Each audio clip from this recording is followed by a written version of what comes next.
Welcome back to the Wanks FPL podcast. We are here after a brief hiatus thanks to an international break that was much needed. You'll understand when you see our scores. We're back. How are we doing, boys? How's the IB been treating you? I personally closed Twitter and the FPL app out of rage and then haven't opened them until now. So we're back, baby. But how are you guys doing? Yeah, similar boat. It was a nice mental reset for a little while. I didn't open either of those apps until this morning and opened them to some fun new colors, a lot of yellow and some red. So this is going to be exciting. I also closed Twitter for a while. I, unlike you guys, though, looked at my victory for the game week, and then went off into a peaceful sleep for the rest of the week, content that I would not be wearing the plunger and having that hanging over my head for the next 2 weeks. Yeah, So, nice. Well, Sharp, very you missed happy. it, but last week we talked about how this game has done a really nice job of humbling us throughout the season. When anyone's too high, it brings them down. And let's be honest, you were due in that sense. So it's good to see the cone back. Yeah, no, it's good to be humbled. Definitely needed it. I mean, I can point to exactly where it went wrong, and it's when I started getting a little too cocky, thinking I knew things that others didn't, when in reality, I know nothing. And all is right in the world. That being said, I mean, I guess let's just jump into it. Mac, we can allow you to bask in some glory really quick. 57 points, average was 38, so that kind of blew it out of the water. 449,000 game week rank. That's pretty solid. Pretty solid. Took me up to 1.5 overall, so I've gained 2 million game weeks in the last 2 weeks, which is awesome. Kind of a disappointing bench boost, to be honest. Villa looked a little stronger than I thought, but honestly, who cares? It's behind us. I'm not at the bottom.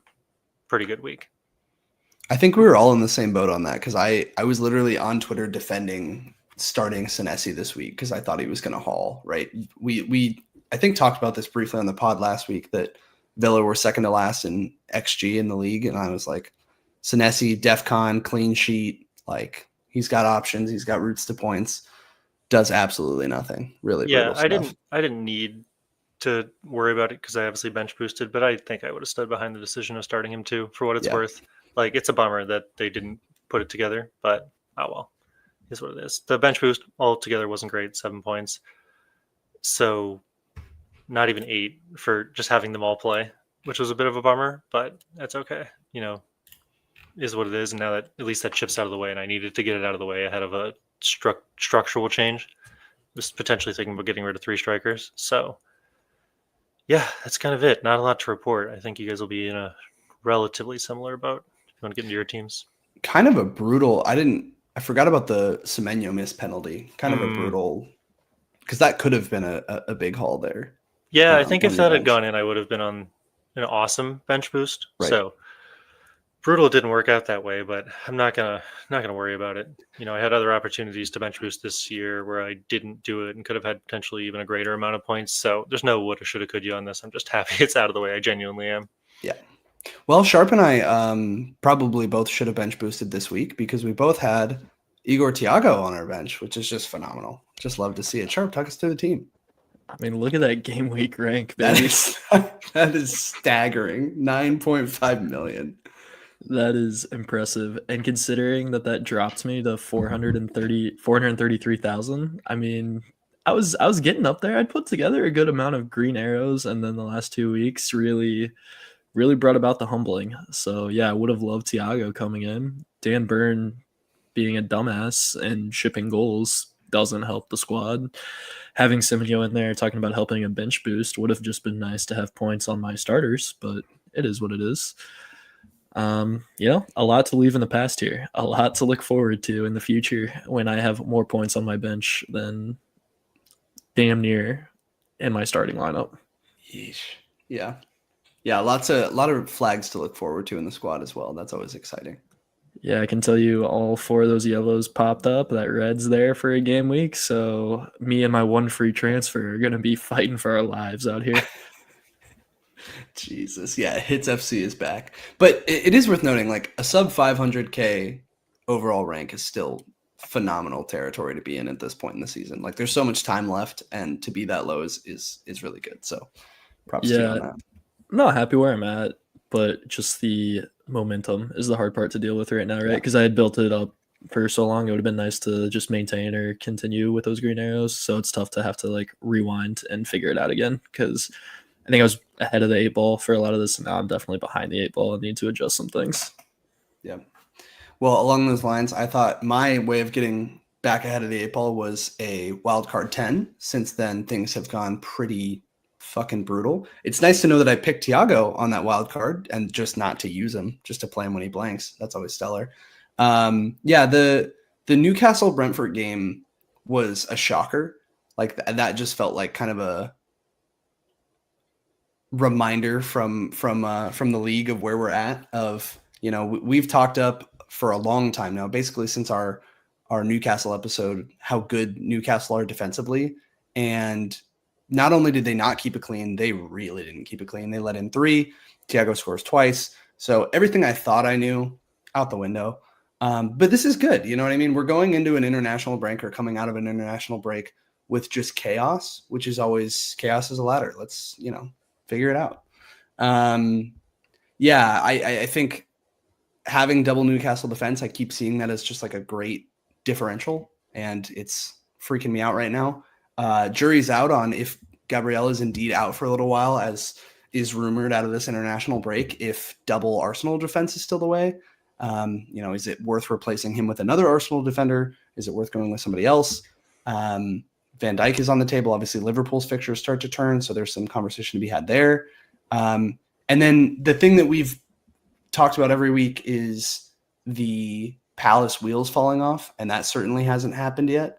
The only thing that did happen over the IB that may be a part of that is, I think Gahey got injured.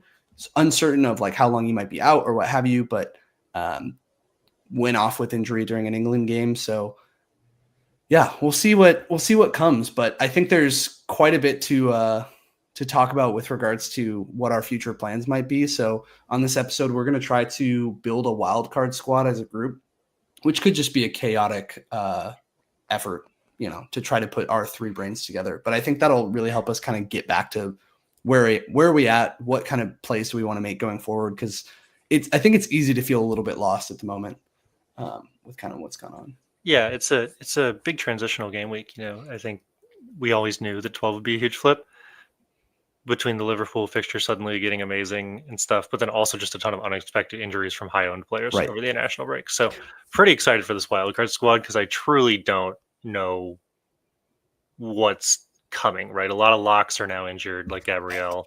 Who knows for how long? Still very much unsure of where we are, where we're headed, where we're going, where we are. Well, I do think it's funny that the Liverpool switch in 12 or 13, I had heard rumblings of like people just being like, book a transfer and everybody's going to be looking to get Van Dijk in for an Arsenal defender. And then sure enough, an Arsenal defender goes down in prime time to just get Van Dijk. So that feels like the obvious move, but I'm sure there's a lot of nuance to that as well. I want to get into that one when we start building, because I still don't know. I think Mac and I might be on the same page with that one. I still disagree with that being the move. I still think Arsenal's proved they're the defensive team. So I think there's a lot to unpack with the future game weeks coming up. But what the hell am I looking at? Like, that is how I feel looking at this game week team. Like, I mean, no shit, I had such a bad week. 2 of these players have been on my radar at all. That's it. Well, the average being in the 30s is, you already know, it was a shit game week for everyone, which just makes it that much more painful that you and I benched Thiago, because that would have been, I mean, we would have had stellar weeks. But yeah, this is a weird one. The only player I think worth calling out here that probably isn't getting enough love is Garnacho. He's been returning a lot as of late. And it's that the Chelsea thing we've been talking about of where do the goals come from, but he's definitely looked like a threat from the wing. And I think at some point you have to start kind of keeping an eye out on stuff like that. That being said, Chelsea's fixtures do turn quite hardcore. They're not going to be in the top of any of these metrics. We've got some of the best fixtures for attackers and defenders. For attackers, it's Palace, Liverpool, Brighton, United, and Bournemouth. And for defenders, it's Liverpool, City, Palace, United, and Brighton. I think that's interesting. Like the Liverpool City ones being high up there are what I expected, but Palace being as high as they are from now on is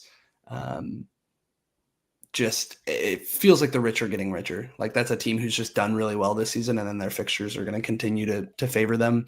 As much as we've talked about those wheels falling off, it seems like Wolves, United, Burnley, and Fulham feel like a pretty solid run to keep the train on track. Yeah, if the wheels fall off with Palace, I think it's going to just be due to injuries and or the presence of Sarr leaving for AFCON. Because if you look back at the Palace results, I mean, they did not have good results for the first 3 game weeks when Sarr was immediately injured, to the point where I started the season with Mateta and transferred him out. And as soon as he came back, they got really good again from an attacking perspective, right? So if the wheels do fall off, I expect it to end after this run. I think Palace guys are going to be a little bit of a must, but it's just kind of be wary, obviously, with AFCON coming up and then hitting the real fixtures, like congestion. Yeah, worth touching on it a little bit. Some of these AFCON absences, notably Bumo, Salah, obviously, Ndai, Sarr, Dango Ouattara, ? And I think Wissa is only relevant as you look at Woltemade as a long-term forward. He's somebody who I have in my team, and I'd be curious when we get to transfer plans to talk about, is it worth shipping him out? Plays City this week, but long-term, Newcastle have really nice fixtures, and he's just going to be the guy for a while now. So, yeah. Yeah, I'm interested in that conversation because I've been kicking around. I think a couple weeks ago I called out JP. I was like, everyone hates him, so he's going to be good. Well, he got good, but now Chelsea's fixtures are going to stink after this week. So right. I'm like, I don't really want him. Then you look at, obviously, Mateta then would be the other one in there. But if we're worried about what Mac just covered with Sarr, then that leaves an asterisk. And there just doesn't seem like there's very much in the forward position to warrant transferring him out right now. But honestly, Fulham, I know Fulham wasn't on your list, but they have a pretty solid run coming up here in terms of green fixtures as well. Unless I completely made that up. I mean, I guess I'm ignoring City. I was looking at the top 2 there. I'm not scared of Sunderland and Tottenham necessarily. And I was looking at them Whoa. Yeah. I was looking at them but kind of Iwobi or Sessegnon. Really, they're the only 2 guys I guess I was even like considering out of those 2. Well, that does inadvertently bring up, can we touch on a little in-house cleaning of both of your teams? I know I ask this of you guys a lot, but Tottenham really feel like we touched on this last time around, Mac, after Tottenham had gotten smacked by Chelsea. And then they came out and beat tied with United 2-2. What is your take on kind of where they're at? Because I don't really know how to, when I see Tottenham on the fixture ticker, especially, that's especially pertinent with Arsenal playing them this week. I'm a Saka owner. How do you read that? Is that something where a team like that could return really well? Is that, to Sharp's point, is that something that you should be targeting, or are they a pretty solid defense? And truthfully, they're very Jekyll and Hyde. I never know who's showing up there. Yeah, I mean, if you're going to target them at all, it's going to be against them, right? I just think that the offense is still not high enough functioning right now on a consistent basis to want any of their attackers. There's not a lot of stability. Kudus is not leaving for AFCON, but he's the only guy who's returning, and we're just not generating a ton of chances. So I would steer away completely from the attackers, and then the fixture run is not very good either. If you're going to play against them, I think you would want to target them when Spurs are home, because in the last 40 games, it's pretty well known amongst the Spurs fan base, but we're the literally last for points scored in the last 40 games from home. And then away, we're like second, not second to last, but second. So if you're playing Spurs at home, I mean, there's a huge opportunity for some hauls, but like, I think overall they're just a solid enough team, because the defense is really what's good about Spurs, like from an individual player quality standpoint, that I'm not sure it's like a shoe-in. Like Arsenal can beat anybody, so I wouldn't be surprised if Arsenal put a couple best Spurs this upcoming weekend, but I'm not sure that like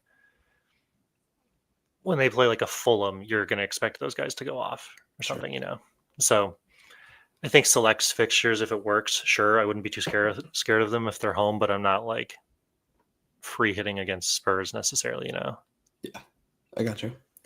Sharp Liverpool assessment, if you will. No. No, I mean, I'm actually kind of upset that the fixtures have turned, from an FPL perspective, I should say. I'm upset that the fixtures have turned to the point where it looks like you almost need to have someone from Liverpool in there, because right now I still don't want anyone specifically. Right. Like in my mind, I'm like, yeah, I want an attacker, but do I want Gakpo? Is Ekitike going to keep coming in here? I don't want Salah because of his price still. Is Soboslai going to have more attacking, or is he going to get 22 DEFCONs? Don't know. But there's a lot of weird moving parts there, and we just still can't keep clean sheets. So then I'm like, I don't necessarily want Van Dijk. Sure. Kanate's been kicked around as an option because he's 5.4. I get that. He's so bad in real life that I just can't stand him. But I guess it is worthy of noting that we should pay attention to when Allison comes back. They said he could be in contention as early as this week. I wouldn't expect that since we haven't really heard too much, but looking ahead, I mean, I expect him to be able to put in the work that he can to help us get some clean sheets. So that could change some things too. But right now I feel like if you're going to get someone, it's looking at what attacker would you personally have faith in. Gakpo's probably a good long-term option with Salah being gone, opening up playing time. Soboslai is someone that continues to be interesting to me because of his versatility, but that's also then I can't count on him for anything specific. So it's a personal preference at that point. Yeah, Sobo's a really interesting one. He's someone who's just has been, at least this season, super involved. It feels like in their attack, or, just very integral to what they're doing when they're going forward, when he's not playing right back, right? Obviously, the DEFCONs are probably inflated by the games that he has played at defense. But the thing is, I didn't realize until I looked earlier today, he only has 1 goal, 1 assist this season. It feels like more. And it definitely, when you're watching the games, he's super involved. So it... Well, that's the ironic. Yeah, go ahead. Sorry. No, I was just going to say that's the ironic part. His 1 goal was that free kick against Arsenal. That was an absolute beauty, but that was when he was playing right back. Yeah, just came up for a random free kick, so who knows? Yeah. But that is kind of an interesting point. Is he going to get those completely when Salah's gone too? So, I mean, could be another reason to look at him. Sure. I'm not going to look at him just because I won't be able to find him. It took me a minute and a half to spell his name right. So he'd pop up in the search. The entire time you guys have been talking about him, I've been looking at this. Isn't it just SC? I don't think there's anyone else unless Sammy Smodix is in there somewhere. I thought it was like SO, then SA, then SL. Well, yeah, I think if you were going to look anywhere from the attacking side, the defensive stuff we can get to, because I think that's naturally going to kind of come up for all of us. But on the attacking side, I really do feel like the only, well, I guess you could say 3 options, but I think the main 2 options would be Sobo or Gakpo. Ekitike, God, isn't that just the conundrum of the season, is of whether or not to get Ekitike, who looks phenomenal and scores a shit ton of goals. But we don't play him. Right, but we don't. Yeah. So Sobo and Gakpo, I think, are the 2 that may be of interest. Gakpo, I would have been absolutely bullish on, and then he got completely benched for words. So who's to say if he's really the guy to be looking at there? He could definitely be a minutes risk, but to your point, maybe he has a little bit more assured minutes when Salah leaves. And then Sobo, I think, is the real aggressive, punty, he could just be absolute dog shit, but he's also 6'5". So if you were going to get a Liverpool attacker for this run, who's that guy? I guess my problem with him is that he's not even guaranteed to be an attacker necessarily, right? Right. I look at his numbers and he doesn't necessarily always get DEFCONs. He doesn't have a lot of attack. He doesn't have a lot of goal threat. He's a great player, but I'm struggling just to see how it translates to points beyond the odd goal. And this sucks because I want a Liverpool player so bad. But who do you go for? It's going to be the conundrum. Yeah, I would be surprised, I will say, if I'm trying to read the slot crystal ball. I think I would be surprised to see him play any more games at right back, unless it's a big injury happens and they need to throw him there. I do kind of feel like he'll be solidified more in the midfield now, but I also think that means that he could just miss a game randomly. He seems the most nailed of any Liverpool player, but again, it's just the same thing of they have too many attackers for the number of positions. And I think the problem with him being nailed is his versatility. It's hand in hand. It's the only reason he's playing is because he can play all over the pitch. So I think it's going to be interesting. I personally, I mean, I guess I've said it for a while, but I would love to see Ekatike obviously play more and play at striker. I think he plays better. I think Isak played, at least in the last game I watched, too far behind for how the rest of the attackers want to play and move the ball up. And so to get Ekatike, who's way more aggressive in there, or even just get him in there when Salah's gone at right wing and just let him play because he's been positively impacting everything. So from a fan perspective, I would say buy Ekatike, but like don't really know if that's going to happen. So I think we're all in the same boat here, but I'd be really interested to see just in general what happens to Liverpool when Salah leaves. Like, Inslot has the creativity to not have to play him every game. Like, it would be really interesting to see if suddenly you guys click and then Salah comes back and it's like, yeah. But so Mac, why don't you drive on this wildcard thing? Because I think this transitions us nicely because of these fixtures, right? And seeing how good it is for Liverpool. If you were building a wild card, I think it's safe to say you'd have to have it definitely at least one Liverpool player, but arguably two. That could be the wrong take based on what we're talking about the uncertainty with those guys. But if you were on wild card, genuinely, I think it'd be really hard not to go with somebody from there. But I don't know. Let's start building. And if there's other players that naturally come up, I think injuries make it a little bit difficult, like a Semenyo, for example. We're not sure whether he's actually going to be out for any time at all, but it sounds likely that he would miss at least this week against West Ham. It feels like maybe there's some opportunity to add other players in there. Yeah, I agree completely. Worth noting. Sorry, you go, Luke. What are you thinking? No, go ahead, Sharp. I was just gonna say, no, go ahead, Mac. No, I was just gonna say what has annoyed me looking at the fixtures you had up there. I was gonna do this as a segue, but with the fixtures you had up there, I want United to have a good defender. That's what I really want. I want to be able to just pick someone from United and plug them in at defense. But like, De Ligt doesn't really do much, and Shaw had one or two good games. Like, I don't know. Is Dorgu? I think Dorgu's the attacking one. Is that right? Yeah, I was looking at him at the beginning of the season, but I'm not sure he's been very good under Emerin, and I'm not sure he's even playing a lot right now. I think with United, it's less so like who's a specific guy and more so just that I really don't trust them to keep cleans. They honestly, in a lot of ways, remind me of last season's Tottenham. Not to say like exactly in play style or anything like that, but just in the sense of when you look at what a score might be after a United game, I feel like it's going to be both teams have scored multiple goals. It doesn't really feel like they're ever going to grind out too many like 1-0 wins or anything like that. So I feel like there are a lot better options for, especially with the opportunities from DEFCONs. And you have teams up here like Bournemouth and Crystal Palace that are just feel much more reliable. That being said, Bournemouth just got smoked by Villa. So I just looked at De Ligt, and De Ligt has played 90 minutes of every game for United and has one clean sheet. So brutal stuff. Not great. But this is also the argument, right? So you see a fixture run like this, you see something switch, and it's okay. How much is that going to make a team turn the page and start being able to do stuff like that? Start keeping clean sheets, start scoring more goals versus this is who they've been. This is who they're going to be. And I think we've talked a lot about that fixtures are maybe not the driver this season just because the promoted sides are as good as they are.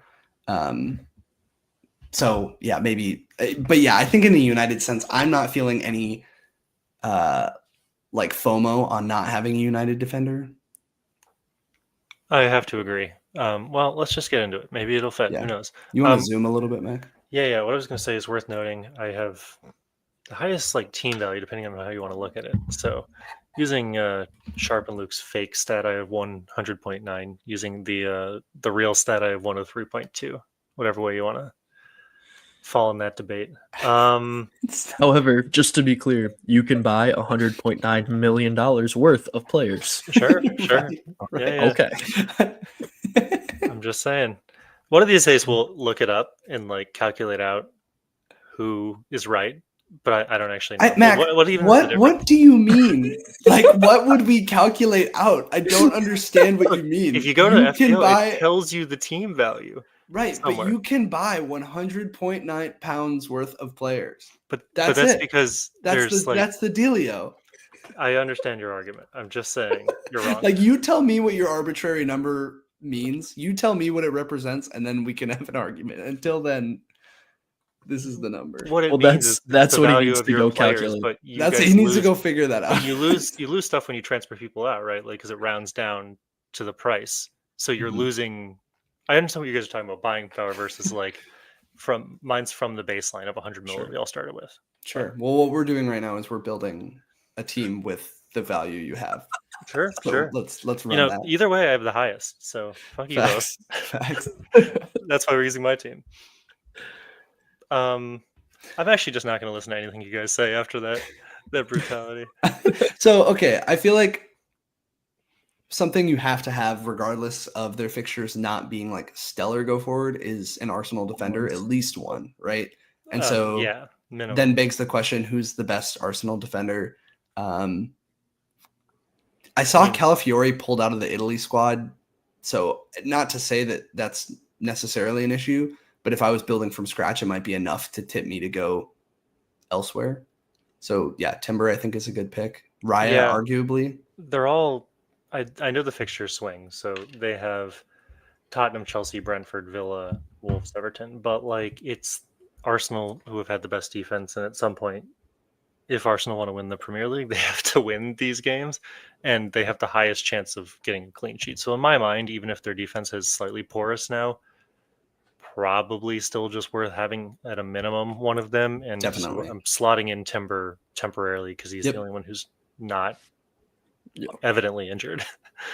And he might be because he went down today. Right. And got so subbed, so who knows? TBD on that, but at least one Arsenal defender. I think Saliba is also an argument, right? Like if he could, if Gabriel really is gone, he could be taking on some of that role, and not just from the DEFCON perspective, but also potentially from the set piece threat. So his stocks have been wildly low on Saliba this year so far, but it may be an option. I don't think the stocks have been low unfairly because I think Calafiori and Timber have like 60 points. He's got 40, so he's down 20 on them, but it's just because he's not a goal threat, right? What do you guys value? Do you still think, first question I think is, do you still think that the Arsenal double up in defense is necessary on the back of a potential Gabriel and Timber injury? I'm not going to say it's necessary, but I'm going to say I'm still going to do it because of the reasons that Luke just laid out, in that Arsenal is simply the best defense in this league. And not a lot of people have been able to say we're keeping clean sheets every week. We thought Newcastle was going to do it. They're not doing it.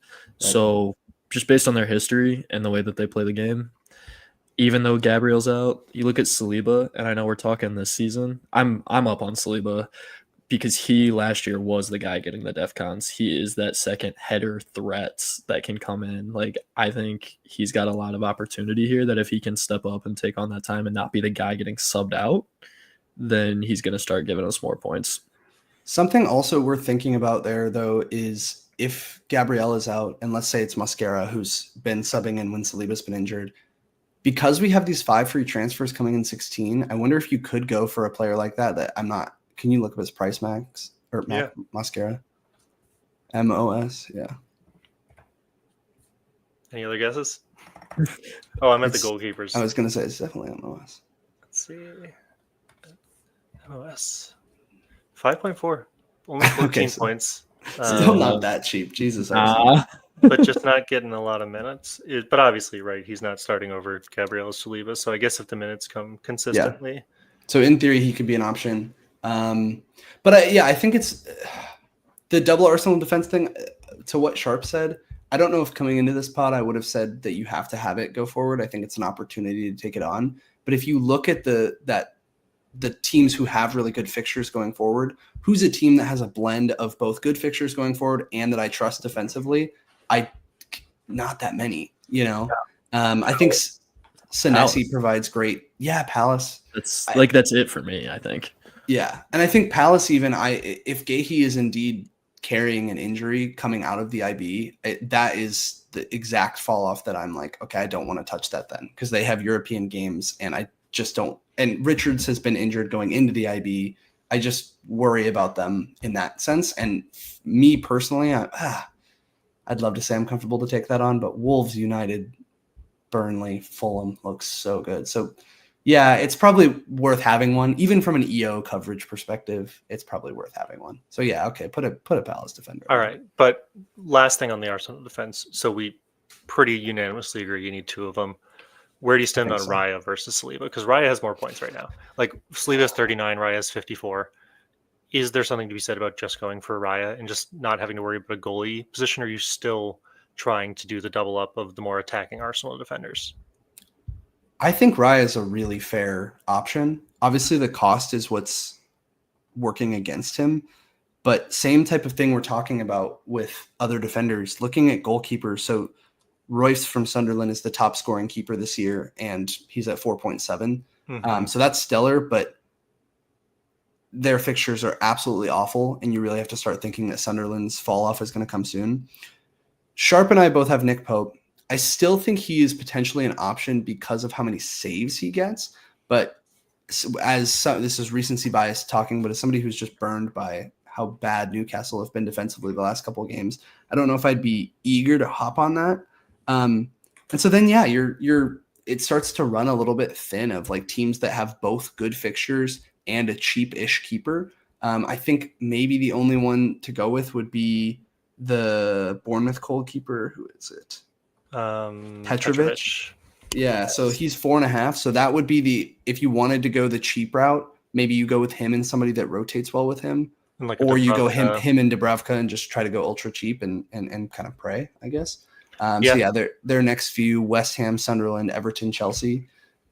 I think it's tough though, because even if you get to 16 and you have a cheap goalie like that, and you're like, all right, I'll get rid of him now. You don't want to spend your 5 transfers, one of them on a goalie.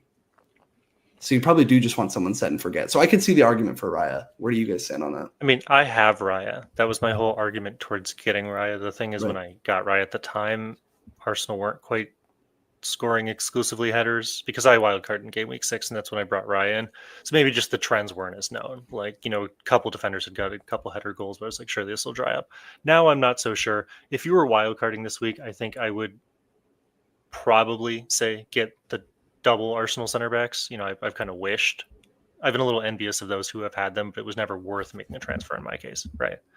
I'm only 10 points down on not having a Timber or a Calafiori. I think I don't know. Go ahead, Sharp. I think that Raya, to your point about Pope, I think Raya is solely about keeping clean sheets. And he's so much more expensive at 5.9 that if we're going to have that much confidence to take Raya, that means we think they're going to get clean sheets, which means Saliba and Timber are going to benefit. Take the guys who are DEFCON. That's exactly. Like, you cover yourself that way. And then take a guy that's going to be... I've been kicking around like a few different ways looking at goalie, I guess, not to segue too hard, but I guess I would feel like we're Timber and Saliba as where we're leading right now. So then my goalies I've been looking at, obviously Pope I think could still be considered. Obviously you always have Dubravka in there, but I'm kind of kicking around this idea because we don't know when Alisson's going to be back and Liverpool has the run they have, and we know that Liverpool's defense is not going to keep people away from the goal. To go both Alisson and Mama back there at goalie and then transfer him out for Dubravka eventually. Does that make any sense?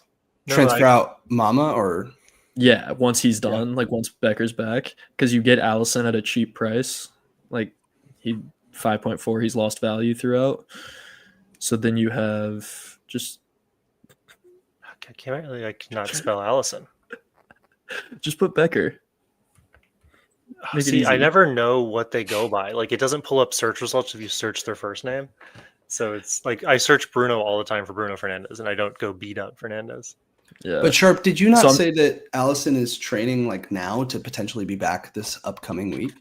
To potentially be back. So you could do, I mean, this is like, how much are you putting stock in words versus like, I don't think we've really seen action on it yet, but you always, I mean, you can flip Dubravka in there or flip in another goalie that you would have faith in for the next like 2 weeks if you want to take that risk. But I guess my thought process is I know one of these guys is going to play. I know I don't have a bench boost. And in 4 or 5 weeks, 4 weeks, whatever game week 16 comes, I have 5 free transfers to do something with, and it wouldn't be the worst thing if one of those becomes a goalie swap out. Yeah, I mean, that's a fair point. I'm generally not interested in doing a goalie transfer. So if this was a standard wild card, I would probably just slot in Dubravka if I was going Allison. However, you've brought up the point that we're going to get the 5 free transfers in 16. And I think we've discussed this offline, Luke, but if you're getting the 5 and 16, you have to spend 1 and 16 to accrue another, right? So that could just be your freebie that you like have you're to spend. booked in week 16. I'm getting a new goalie. Yeah. And similarly, not only that, but you want to, like, it makes sense for you to empty your transfers out and go into 16 with 0. So if it became a priority that you had to do it, it's easy. As well as if you're wildcarding right now, you probably don't need to make a transfer next week. You could book one in if you wanted to be aggressive, but you're almost certainly rolling. So yeah, let's move forward with that. Like, I don't hate that at all. Well, okay. I mean, so I actually propose we leave the goalies just to see who we can afford, because I feel like the goalie's the position that matters the least. Okay. We've talked about some good ideas, but let's maybe build up the rest of the team and then see who fits, because that might make this choice for us. For sure. No, that makes sense. Maybe let's move on to mids, because I think that might help me, because looking at Timber and Saliba together, I'm like, do I want 2 6.0s that like, one of them is not Gabrielle? Then I might be more interested in spending the money elsewhere. Before we go to mids, I think we can all just throw in Holland. Yeah. You know what? Fair point. You know. Yeah. All right. Yeah. Okay. How about that? Maybe we should start like, who do we definitely want? This is trying to wrangle 3 brains. But in my mind, when we pull up that best game chart, which I'm going to pull back up real quickly, we have Liverpool, United, Bournemouth, Palace, Brighton. Even if we're meh on the Liverpool assets, in my mind, you're going to want at least a couple guys from one of Man United, Bournemouth, and Palace. Yep. Right. I think a Palace attacker for me is a must for sure. Okay. Whether that's Sarr, Mateta, or one or both, I think that's for sure. I would say Semenyo if it wasn't for that let's say he was going to miss West Ham. Mm-hmm. Like suddenly, do you want to bring a player in like that who, maybe doesn't play West Ham and then plays 60 minutes in the next game or what have you? I think if I was on Wildcard, I'd be open to just taking that on and, looking at transferring him whenever he does get healthy. I think that also opens the door. I don't personally think that Saka is worth it long term, but if you're not spending the money on Semenyo, you might have the money to just have a player like that, and I wouldn't mind it. Anyway, I all that to say, first thing I would say Palace attackers. Okay. I think one of them is a must because neither of them are injured and they have fantastic fixtures going forward. Yeah, I mean, their fixtures are amazing, and we have relatively minimal injury concerns besides Guehi, and there are other viable options. Is Mateta someone you guys would probably recommend picking up this week just because of the fixtures? Right. I imagine he's got to be in most teams. Yeah, he's kind of been the inform forward. And whether you want Sarr, I feel like is personal choice. Ref, yeah. I'm going to drop him in there until we suss out a better option, but I think he's a pretty solid placeholder. Sure. For a wildcard team. I mean, it's Wolves next. They might put up 100, to be honest. I think my next then take on this, I agree with Mateta. Still could go Sarr, could not go Sarr. I'm indifferent on that. But my next, looking at that chart and who's coming up, Bumo to me. It's a United or 2 mid, like 1 or 2 mids out of United, and Bumo feels like the most obvious choice. I agree. I typed it out. I can't spell his name. I tweeted it out. Excuse me. You had it. Yep. There you go. We're going to have to do it. We're going to have the conversation. You get Bruno. We got to have the talk. Birds and the bees. Okay, wait. Before we have the talk, I want to throw in an alternative because I think 2 United mids is the way to go. It's not Cunha. I agree. It's not. Okay. I was going to say, if you're going to suggest him down. It could be. It could be. No. So Sesko's going to be out. It's Casemiro. It's not Casemiro. It's not Casemiro. It's just 5-5? Not Casemiro. Yes. No, please. it's just simply not Casemiro. I will not stand for that. Why do you hate that? We have a pro and a con. I'd like to hear Sharp your pro Casemiro point first. Pull up his last 2 games. Okay, so we're operating on a large sample size. I mean, pull up however many games, but that's a pretty solid run. I've been talking to my friend who's the United fan I sent the screenshot of earlier, and he feels like if they want to win games, Casemiro is going to be a lock in the squad. For sure. So, on that, but he's going to be playing defensive mid. That's my con. Forest and Brighton. Medium def cons. Last 3, he hit all 3. Yeah, but last 3 those are arguably... He's 4 out of 5 as well. No, that's a fair point. Recent form, good fixtures. But do you think he's going to DEFCON if these teams are not as attacking? Like, you know what? Throw him in. Fuck it. Throw him in. Well, he's in. I got all 4 of them. Have to, but I think I'm looking at this as a 5-5 mid too. Well, so Luke, what's the case against? For me, the case against is just it's that like I think this is the same case, and I'm gonna die on this hill this season, and I hope I'm right, Mac, about like whether this was the case or not, and maybe there's some sort of a game shift, but players like him and Caicedo, who I'm like, this is just like not how it works. When you play defensive mid, you don't consistently score goals. That's just like not how it works. However, the counter argument and why I'm down to actually throw Casemiro in is we just talked about that we're not going to get a United defender. And Sesko, I just saw before we came on, is projected to be out for a few weeks. So we're certainly not going to be getting a forward. So I do think if you were wildcarding, a double United mid is actually a pretty viable path. So whether that's, I agree. I think my number one would be Bumo, although I think we should really talk about Bruno because it's closer than I'd like to admit, but I do think I would probably just go Bumo.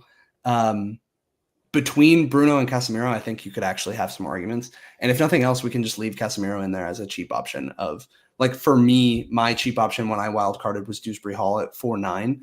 But if you're in the case right now, Mac, where you have a lot of budget and you could spend 0.5 more and have Casemiro, sure, fucking have him. Yeah, my budget option is Caicedo right now. Notable other players within that bracket are Xhaka, who's been scoring like a madman. I think he's like a DEFCON monster, right? Isn't he just... Let's see. He has... God, I can't see anything. I just got lost. He's got 133 DEFCONs. For context, yeah. Casemiro has 80 DEFCONs and Caicedo has 135.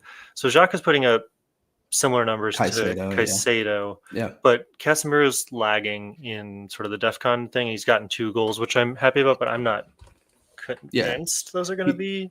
He's got 3 returns in his last 3 games. Mm-hmm. So that's phenomenal. But like, let's look at his previous seasons. Yeah, so 22-23, he had 4 goals, 3 assists. 23-24, he had 1 goal, 3 assists. Last season, he had 1 goal. So I feel like he's already hit his like, and it's the same story with Caicedo. We did talk about this Sharp on the last pod though, of like, okay, maybe the meta is shifting and there's some level of like, because of long throws or something and you know, more set piece opportunity that defensive mids are just cleaning up the loose change and scoring goals that way. But personally, I'm like, I can't, that sounds so lame. Like I can't even have fun the idea of just like picking defensive mids, which is also the argument to not get Bruno. So I think all of that is fair. All right. So let's switch into probably the bigger debate. I think we can all agree that Cunha is probably not it, right? He's got mixed returns. He's a lot cheaper. He's probably going to play more, I would say, as a pro to him with the Sesko injury. So that could be good. Like guaranteed. So not only that, Sesko injury, but then Bumo being out in for AFCON, like he actually could be a sneaky play. But I think doubling up on United mids is already a lot of pain to ask for. It's a lot of variability. You don't always know what you're going to get with them. And they've been good. It's a good run of fixtures. For me, I think it's a budget thing. I think Cunha is a nice to have. Casemiro is a nice to have. The real conversation is who you're taking on Fernandez and Bumo. So, you guys have any thoughts on that? I think Bumo, go ahead, Sharp. Actually, you go ahead. No, I'm nothing different than what I've said all season. I feel like Bumo looks better attacking. He looks more.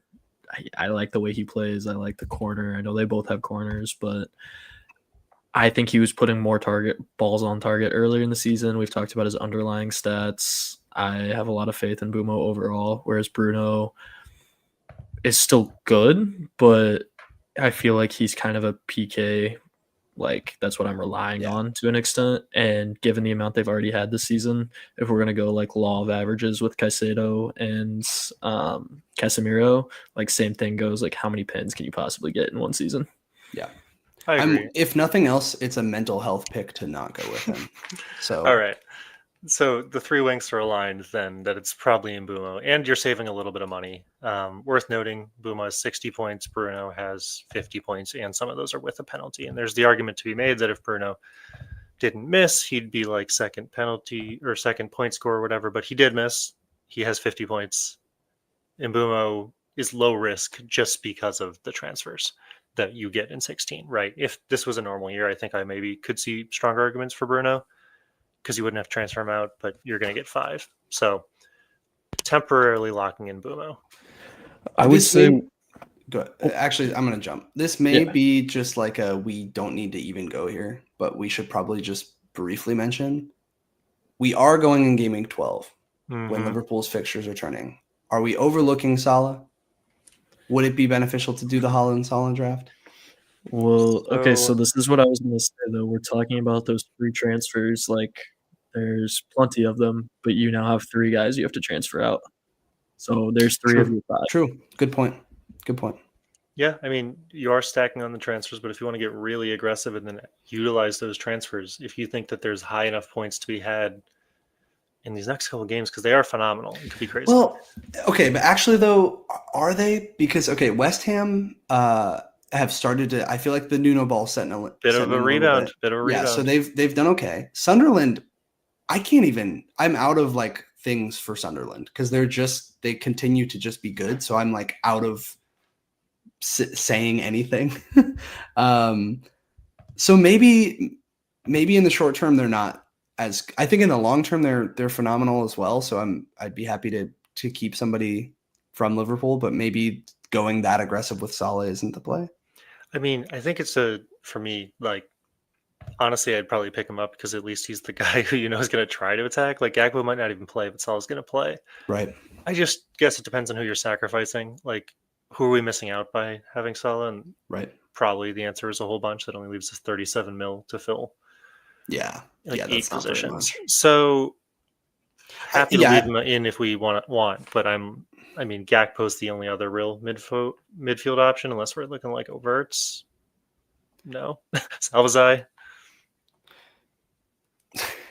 Yeah, I think Salah just for his price is probably good to get rid of. Yeah, I have to agree. Who else? I mean, we've already kind of talked about. Can you guys give me your anti-Van Dijk pitches really quick? Because truthfully, like if I was doing this, I think Van Dijk would be one of the first players I bring in. So I don't know. I'm not opposed to it. Like I get why people are looking at it. I think for me, it's like, yes, well, these games are good.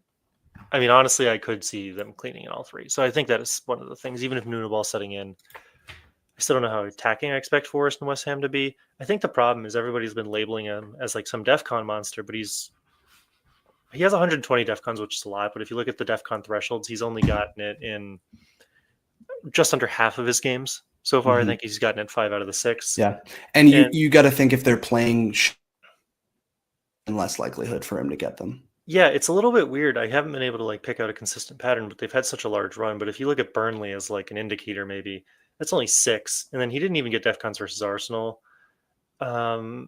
He got 7 against Chelsea, 6 against Villa, 4 against City. So like, I don't know if we can consistently say that he's not getting against bad teams, but I think that the risk is there. And the counter argument for him though is who else are you going to pick? There's kind of like all of a sudden this defensive hole if Gabriel's injured. Well, I just think we already have 2 6 mils back there that I have a lot more faith in than him. Mm-hmm. Now that's a super fair argument, but that's where I would almost say, okay, then just get Raya. See, but then he's still 5.9 to those that need him new. He's 5.7. But Allison is 5.5 that we don't have to go 5.4, but we don't have to go Allison either. Yeah. Look at Van Dijk's points and do like a point to cost ratio, and then you look ahead. Like Sunderland scored on Arsenal.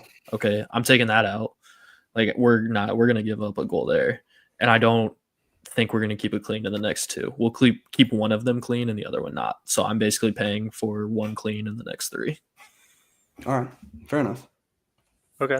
So do we leave him in or do we take him out right now? You can take him out. Okay. See if he fits. I think a lot of this could just come down to what we end up being able to afford a little bit later. I'm surprised that Sharp hasn't lost his mind already about Wirtz being in there. He's just been sitting there with no comment. I was like, did I mess up somewhere? Thought that was going to be an obvious one. Yeah, I mean, obviously, that's just disgusting. I'm just going to remove him now. Not even a point of talking about it. Okay, so then Saka? That's what I'm thinking. Honestly, I know you said Saka might not be good in the long term, but if you're determined to go for the double center backs, which I think we kind of agreed was probably the good move if you have the availability to do so, I think Saka's like a lock unless you want to triple up on the Arsenal defense. But if there's questions about two of their starting center backs and you think they're going to get a little weaker, then maybe you want the attacker, who did also just return, worth noting. Now, it was against Sunderland, but I think we also agreed that against Burnley, he should have had like two as well. So we could be looking at a couple of returns in a couple of weeks. Not the greatest fixtures, but also a lack of alternative options. That's kind of where my head's at. What are you guys thinking with him? I was really ready to argue it because I've been anti-Saka just from cost and how often he gets injured in the past and just not having faith in him, and it feels more fun to cheer against him. But then you pulled that up, and I didn't hate your points for him. I think one guy that we're missing right now, we've already touched on, I would have Semenyo in there. I know he has that injury, but I think he's important to have. Yeah, I'm fine flipping out Soboslai for him. Yeah, okay. Yeah, maybe it's even worth getting him. Yeah, we need to know. We need the press conferences to know for sure. But like, if he's a doubt to play this week, you still probably would get him, right? And right. I don't think anyone's like selling him because even if you don't play him this week, then there's Sunderland, then there's Everton, who we've kind of established are not an amazing defensive team. And I expect a team like Bournemouth, who have been overperforming, to still beat these teams. I think if he plays, I could see at least a goal in one of these three. Yeah. It's just tricky. I still don't love Semenyo. I know, but I still just don't love So are we looking then, instead of Saka, are we overlooking Rice? I think he's the only other probably big Arsenal guy to look at. He's got a lot of points. Saka comparatively has, obviously less points, but he was injured for a little bit. So 45 points as compared to Rice's 65. And I think at that point, I would rather go Sobo, personally. I don't really. That might be a hot take, but yeah. So are you saying Sobo over Rice with the inclusion of Saka, or Sobo over Rice, period? I guess kind of regardless. It depends on obviously what we're doing in that third forward spot, but I would probably because I'm thinking you probably wouldn't have another guy at that price point, like a third. It's tricky though, and the Saka one,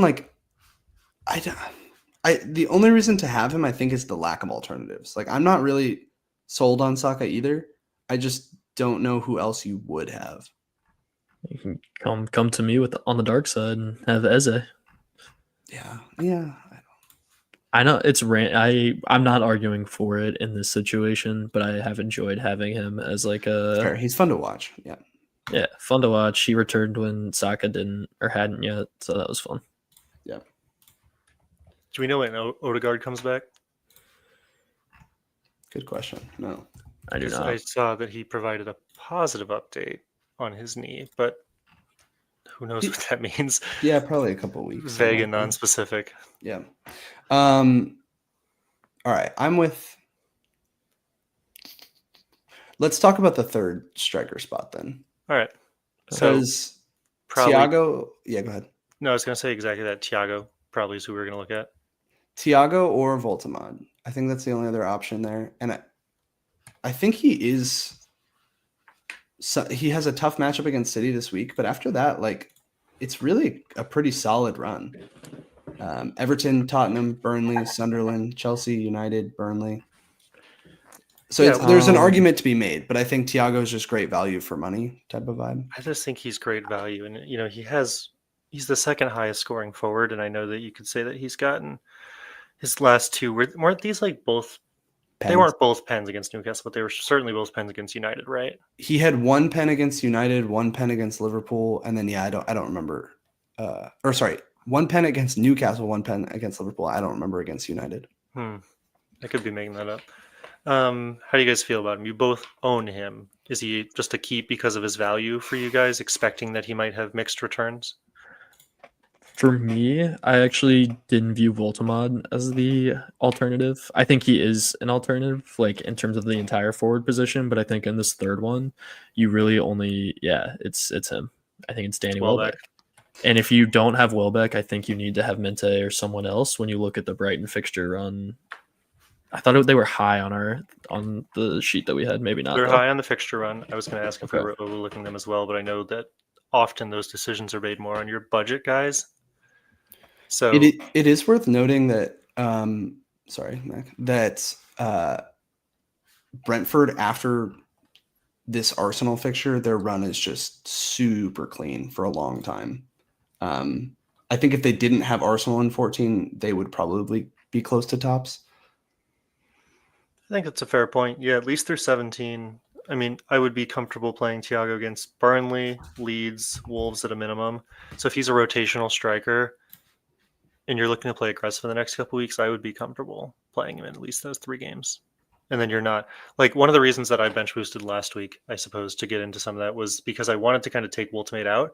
Not only because I'm concerned about his form, just with Newcastle being as injured as they are. Like, I think that's a big problem with their defenders is like, just they're super injured. And that's why I think they're shipping a lot of goals. And we might need to wait for them to heal again.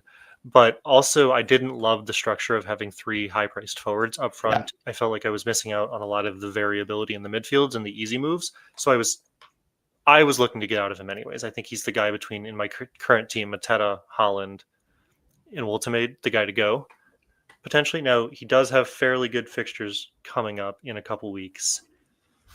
So that's one con, I suppose. And he did score in the international break. That's a different team, different system. So how are you guys feeling on like a Thiago, Welbeck, Voltemade? I'm with Thiago or Welbeck. You sold me on no Voltemade, but well, really, I wasn't even trying to sell. I was just trying to provide all the points. Are you guys really still high on Welbeck? Is my question, I suppose, because he's been putting up some excellent numbers. That's been fantastic. 2 weeks of rest and no Europe could be great, but the same argument could be made for Thiago. So I suppose next 4 for Welbeck are Brentford, Forest, Villa, and then for Thiago, it's Brighton, Burnley, Arsenal, Spurs, Leeds. So, yeah, I think for me, obviously, I went Thiago when I made this decision 4 weeks ago or whenever it was, and I kind of wish I had gone Welbeck. But I think the answer, if you're going to be aggressive, is Thiago, and if you're looking long term, probably more Welbeck. Is that accurate? I actually think the long term might be more. You think it's Thiago. The other way? Yeah, fair. Because the other thing with Thiago is that because he did so well last week, I think he was being bought a lot. So you're taking on not having him. You're taking on a little like probably some EO. I could see like in the short term, especially because we have the 5 free transfers, I could really go either way on this one. I think Thiago is maybe the better like long term pick, and so that's why if we didn't have the 5 AFCON transfers, I would say him. But I think in this short term, you really could take the punt. And he's a little cheaper. Go either way. Yeah, I'm good with that. All right, well, we'll leave Thiago in his placeholder. Now we're getting out of the tricky part. We're starting to get to sort of the budget guys, right? So we've established mostly, who are the guys we're really targeting. In the forwards, it's potentially Voltemade, potentially Welbeck. But Holland and Mateta are pretty locked. I think everybody wants at least one of Mbumo, potentially 2 United guys. Semenyo's probably a keep. Sarr's probably a keep. Saka's a maybe. How do we round out these budget guys? Because there's been so much variability in terms of these guys. Is this the time to start looking at the defense and just see who fits later? All right. Go ahead, Sharp. You got something to say. No, I don't think that's wrong. I think that's the right way to go. I still think I would lean Mente when we get there because we don't have Welbeck to get someone from Brighton. But I also, as I say, that Van Heck at 4-4 would be a good addition, I think, back there too. Okay. I think if we're talking budget,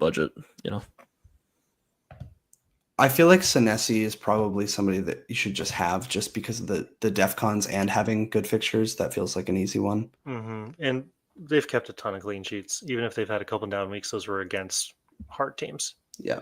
Like we kind of knew those would be challenging games. Okay, I like that one. Luke, you felt very strongly earlier about a Palace defender. Does that still hold true? Well, looking at our budget, that we only have 16 and a half left, I don't know if we can afford it. I don't know. I think if you go like at a minimum. I feel like the Palace one is tough because it's like I don't necessarily feel passionately about having them because I'm assuming that there's going to be some injuries and they're going to let up a little bit. It's more so just that if we were struggling to fill out our defense, I would go there. I think Richards is probably the best 4.5 million defender in the game. That's my personal take. That might be a hot take, and I don't know how the data substantiates that. So let's look at that. Maybe I think it does. But he's really up there. I think between the combination of fixtures, potentially Keane is up high, who I looked at a couple weeks ago. He just came off a massive point haul, I guess is the thing. Beyond that, he wasn't even. I guess I didn't realize he was starting, but there was a Braithwaite injury in there somewhere that affected him. Yeah. And then Cash, but Villa have been hit or miss, and then there's Mukiele. So I guess there are other options, but I think of the teams that these four guys are on, I think Palace is the best, especially with the run. And they have good runs. Yeah. And then I think in the Keane spot, just take your pick of a 4.0 defender. Whoever. 4.0, not two 4.5s. I don't think we're going to. Well, yeah, I feel like we're not going to have the money. I think we're going to take Saka down. I think is what we're going to end up doing. Well, I mean, this is a team. What does this leave us for a goalkeeper, I suppose? If we did Raya, can we still do Dubravka? Nope. Well, we have too many Arsenal at that point just because we have Timber, Saliba. Yeah, okay. So let's get Dubravka in there because he's cheap as hell. And then we still can't afford a starting goalkeeper. So someone's got to go. This is where it gets hard. How do we like the structure? It's got everybody we want. So I think that's solid. The Minte one's tough because like he'd be the easy, like you can drop him to a 5.5 or a 5.0, but I do think that Minte provides so much better value than those guys that's like that part's tricky. And the obvious cash cow to Sharp's point is Saka, but I don't think we have to go create like. Yeah, we're close. You want to go back to Bruno? Over like so Bruno maybe. In place of Saka. I hate it, but maybe deficiencies with this team, as I see it, is that we have no Liverpool players ahead of the best run. Yeah, and that's got to change. If Saka's got to go, I think I could absolutely hear that argument. I'm a little weary. See, you can't look up Bruno; it's Fernandes. But then if you look up Enzo, it's also whatever. This shit is awful. I'm gonna be on about it all week. Probably you'll hear it on Twitter too. But okay, so we drop Bruno down. That gives us 5 mil more. We still need a goalkeeper, unfortunately. So, I mean, who can we afford? I mean, we could. Yeah, Petrovic. How much is? Wait, we could get Martinez too. You want Martinez? He didn't come up earlier. He didn't come up, but he just saved the pen last week. He's done some cool things. He's 5 mil. That's really the only reason he came to mind. How did he get 14 points versus Bournemouth? Oh my goodness. I think it was saves, the penalty. Penalty save. Keep in mind, he has 40 points, and one of those 15 of them were last week. That's fair. Yeah. I mean, now I will say Villa's been. I have been looking at Matty Cash just as a slight departure recently. Genuinely my least favorite player in the Premier League. So I'm not going to bring him in on principle. But if one of you guys were to look at him, I could see the argument because Villa in their past couple weeks they kind of took it to Liverpool a little bit, but then they beat Bournemouth. They took it to City a little bit, played Spurs hard, made Burnley look really good. So excluding the Burnley game, though, it feels like Villa are trending up a little bit. Am I the only one who thinks that? No, I think that's definitely true. And then their upcoming run isn't that bad. So maybe not Martinez, but I don't know, Leeds, Wolves, Brighton, Arsenal, West Ham. I could see a couple clean sheets in there for Villa. Is there any merit to considering like a cash. I guess it's just a question of I don't know who we'd get him over, right? Yeah, I was gonna say I guess I just like our defense where it's at right now, so it makes it hard to touch. But I don't think it's wrong to consider a cash in general. I think that's a very fair call out, very fair play. I think if you were going to do cash, I would consider him instead of Richards. Got it. Agreed. With that being said, though, I don't see Martinez as a super viable option right now. This is where I think I'd be between three. I think I'd be between Raya, Pope, and Petrovic here. And obviously, if you go Raya, then we'd have to get rid of an Arsenal defender, but that's how you'd make your money there, right? You could take that down to a 4.5 or a 5.0. If you go Pope, like you're gambling a little bit with Newcastle finding their footing, but he does get a shit ton of save points. So I think that's like, he's still definitely an option. And then Petrovic just as the like 4.5, like if you're okay, I don't want to spend the money on goalie and I want to spend the money elsewhere. But we are in a spot where it's like, we have 5 mil and I feel like we don't have anywhere else to spend the money. Like obviously you always can, but. Wait, can you do me a favor and click on Dubrovka's games? Like, I'm trying to see when. Ooh. Oh, when you could rotate him in.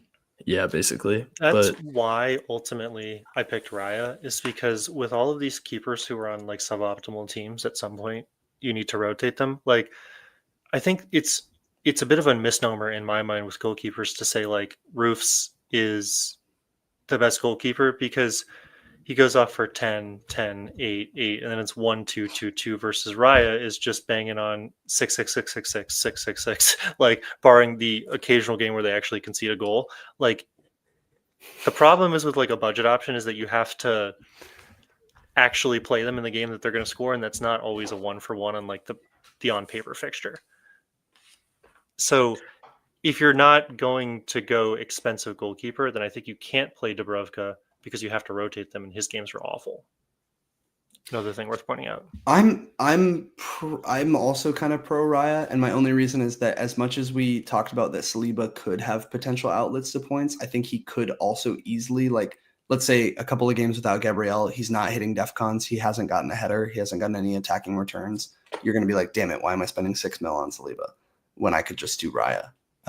It's tricky now that they're almost the same price, you know? Like, because you're spending the money either way. But I think you could probably get the value in a different defender. I don't know. I could be convinced of like a Petrovic or a Pope as well. And obviously we're a lot closer to having Pope money, and then we could just take somebody down. Yeah, I mean, either way, we still don't have enough money, so someone's got to go. I think honestly, probably the question is, we took out Saka for Bruno. It's kind of a money sink for a money sink. Is it better to get a different Man United mid and beef up something like the defense with a Van Dijk? Are you talking Cunha? No. I thought I was gonna make you happy and say we should take him down to Gakpo. I don't think Gakpo in particular makes me happy. I'm not. No, I thought you just wanted someone from Liverpool in there. No, I kind of do want Gakpo, TBH.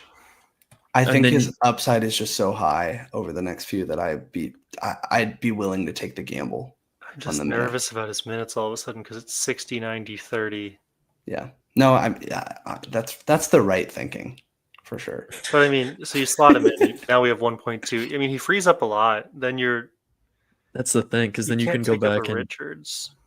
But you can. I guess though, if you're go get Raya first. So we can Saliba? See. No, not for. Oh, you're saying still do the triple up in the back? Yeah, you're doing triple defense. I'm a triple up for a second, and then we're gonna put. Oh my god, filter to 5-1 because I think he's 5-1 now, and I just can't think of who it is. Not Burn. Chow? Like Newcastle, LaCroix? What are you thinking? Give us a team.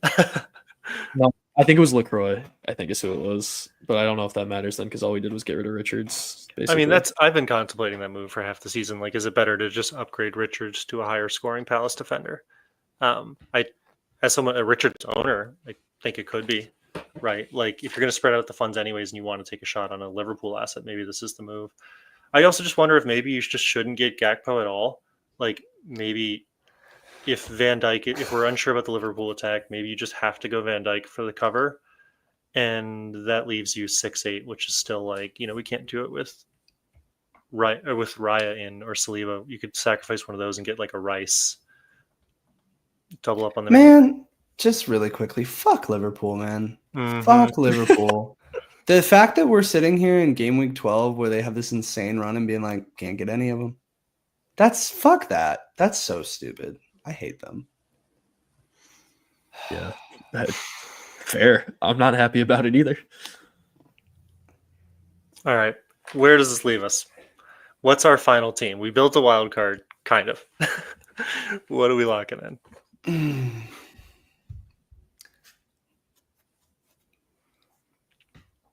The silence is deafening. I'm looking at the Rice spot and I'm like, yeah.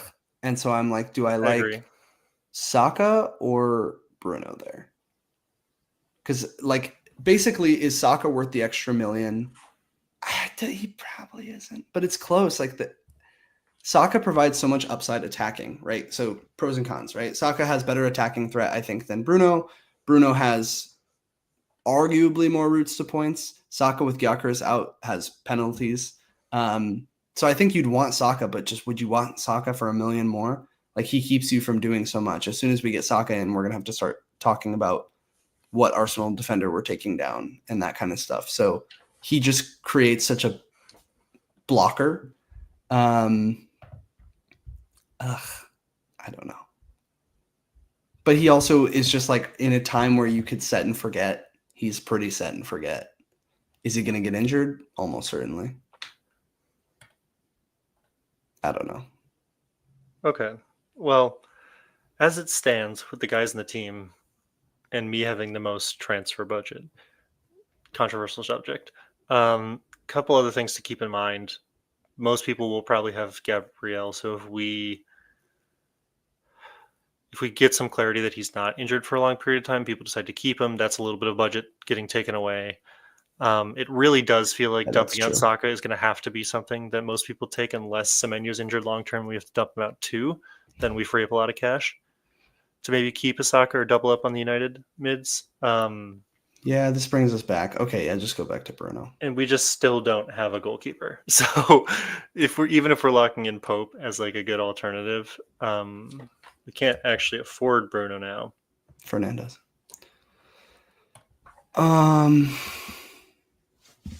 Yeah, I mean, but 0.2 off is where I'm like, oh, well, I mean, we could find an actual 4-0 over Rodon. We could talk about, like, I feel like if for the purposes of creating this, it's best team, not best team you can afford.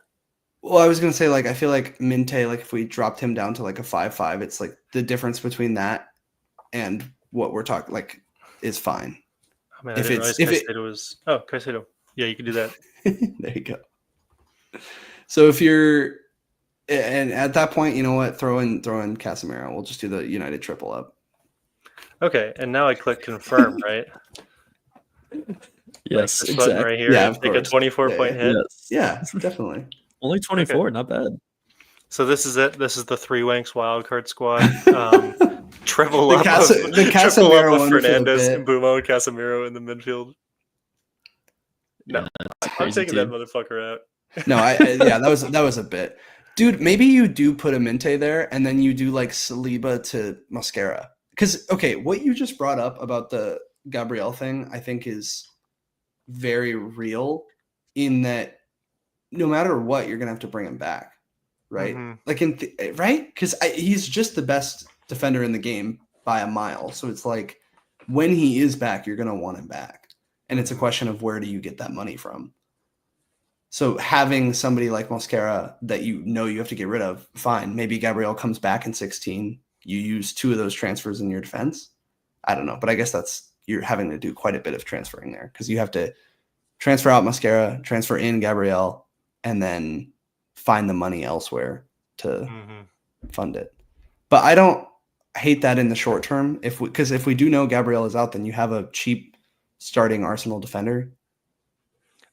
I mean, genuinely, my concern is with the Arsenal defense, and my sincere hope is that the Gabriel injury is long term. No, I'm kidding. I don't actually pray for the downfall of this player, but that it does destabilize their defense, right? Like if they, I mean, there's no arguing that he's an important player for them, Yeah, both for sure. offensively and defensively, and all of a sudden they start conceding 1 or 2 more goals. That might not cost them the league necessarily, but It'll cost that you clean sheet points. could cost you clean sheet points, and that is also, it's just their alarming goal scoring rate. That is one of the things that has made the Arsenal defenders so high. And if even one of those threats is being marked with 2 men now, maybe then, because a Calafiori or a Timber or a Gabriel's injured, they can double up on more of the other set piece threats, and then the whole landscape changes. So I'm weary about Arsenal players. I think if Gabriel's injured, keep him. If not, probably still want 2 of them. But I mean, these are the debates. Well, okay, here's the other thing. We just picked Pope and Dubravka. Who are you starting this week? Like, if this is actually your team. Yeah. Then it brings me back to I think we should just go Raya. And then I think you take Mascara down to like somebody else. A much cheaper drop guy. Mascara out. Yeah, I mean, because then you're keeping double defense. There's no like goalie that we're like, oh, you got to get him outside of Raya. The argument would be to go really cheap and then use the money elsewhere. But again, I don't feel like we're looking at this and being like, oh, we need $1 million more and then we could get this guy to this guy. Because then I'd be like, okay, shit, let's go Petrovic or whatever. Yeah, I would be like nervous about picking a lot of these guys is the problem. It's O'Reilly is someone we talked about offline. He could actually be a shout. The City fixtures aren't atrocious. They're not the best on paper, but they're pretty good for a big run. Is he not a victim of the pep roulette? I mean, everybody's a victim of the pep roulette, but at least recently he's been rouletting the right way and doing a damn good job of it. And Aït-Nouri leaves for Afghan, who's his main rotational threat. So even if he's rotating right now in the short term, when Aït-Nouri leaves, I have to think he's a lock unless there's a City fan out there who can weigh in differently. So he might be a great shout. Wait, so how much money do we have for that spot? 0.3 left. 5.3. I actually love that. I'm mad you beat me to it because that's the one transfer I have like locked in the bank this week is him coming in. Well, I take special pleasure in ruining your night. Well, okay. Is there something to be said for if we dropped that? So to glad a 4 we're or back. 5? Sorry, I couldn't hear you over the banter, Luke. What's up? No, you're good. Is there something to be said for if we dropped O'Reilly to a 4-5? Would we have the money to do something with Minte? Like, is there a better 6-5 than Minte? I'm not anti-Minte. I know it seems like most of the 6-5s are just CDMs. So I think it depends on how confident you are that the CDM meta, as it's been, continues. You know what? Yeah, okay. Then don't fuck with it. Put in O'Reilly or whoever. I think that's a fine one as like having a cheeky City defender in there, and then you can kind of say, hey, I don't need to play him necessarily, because you could play Timber, Senesi, and Richards any given week and sub him in. Fine with that. Sheriff's dying at me trying to spell this fucking name again. Oh my god, that was so funny, dude. It's every time it kills me. But I have the last name with an O apostrophe, and so I know from personal experience that the vowels mean nothing in these O apostrophe last names. They just flip them willy-nilly. Okay, I don't hate this team. I'm willing to call this like a mostly lock. If you have this 0.3 million, you could squeeze it out somewhere. But I think we've discussed the pros and the cons and a lot of the upside. Overall, I think that Thiago is probably one of the guys I would try to move towards if I had to do some takeaways, just because I'm not super confident on the 3-striker system, and a lot of people probably have Woltemade. That being said, he's probably going to bag a couple, so there's probably going to be a little bit of like woulda, coulda, shoulda if you transfer him out. I think everybody agrees that you have to have some combination of at least United, Palace, and Arsenal players. And then Bournemouth players are probably great value for their budget is what seems to be the takeaways from this. Is that generally fair statements? Yeah. Okay. But I can't emphasize enough how insane it is that we have no Liverpool in a game week 12 wildcard. Yeah. Like, I don't think we're per se wrong.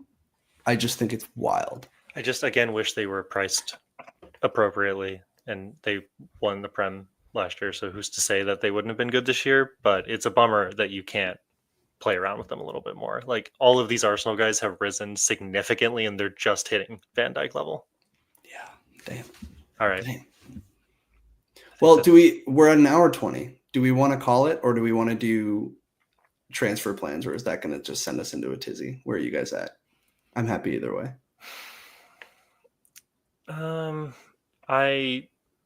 The problem is with the transfer plans is my week is going to be very if Semenyo then, or if Gabriel then. And I just don't think, because we're recording on this Monday night, that we have enough information to know, because I had, before the international break, had no intentions of transferring Semenyo and Gabriel out. So my plan was completely different. And now I'm like, shit. And my plan going into this week was mainly based on whether or not I was going to sell Saka for Semenyo. And coming into this week, pre-injuries, that would have been pretty much a lock. Like I wouldn't have thought much about it. And now I'm like, well, maybe I'm keeping Saka for a bit. I don't know, I guess. So yeah, I'm with you on that. Look at us. Look at us doing teamwork. That was great. Nice job, everyone. We only had a few, we didn't even yell at each other that much. Look at us. Just that much. I'm proud of us. It was that time off. It brought us closer. Yeah. Yeah. Once the scores start rolling in this weekend. Yeah, the banter will be right back. Yeah. All right. Well, thanks for hanging on. If you did, for watching us build the immaculate wild card. And yeah, we will catch you guys next time. Peace.